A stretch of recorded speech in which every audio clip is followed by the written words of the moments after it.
بیماری ہمیشہ cellular level سے شروع ہوتی ہے۔ ہمارے جسم کی بنیادی اکائی سیل ہے۔ ہمارا جسم لاکھوں کروڑوں خلیات یعنی سیلز کا ایک مرکب ہے۔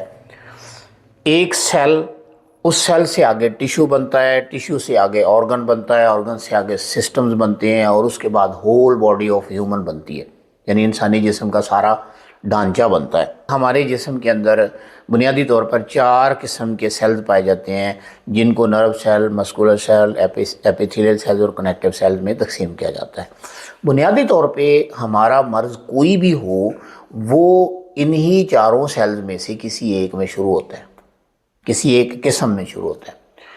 پہلے وہ کسی ایک سیل میں ہوتا ہے، پھر اس آگے بڑھتا ہے تو وہ کسی ٹیشو میں چلا جاتا ہے، یعنی اپنے جیسے ٹیشو میں جاتا ہے، پھر اس ٹیشو سے یہ آگے کمپاؤنڈ آرگن میں جاتا ہے، کمپاؤنڈ آرگن سے آگے یہ ہمارے سسٹم میں جاتا ہے، اور سسٹم سے پھر آگے یہ ہمارے پورے جسم کے اوپر وارد ہو جاتا ہے۔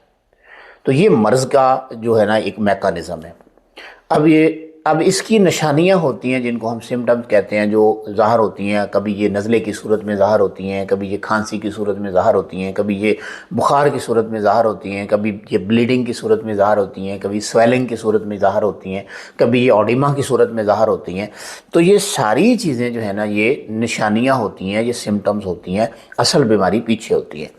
تو جب تک آپ اپنی اصل بیماری کو سمجھ کے اس کا علاج نہیں کریں گے، آپ کا مسئلہ مستقل طور پر ٹھیک نہیں ہوگا۔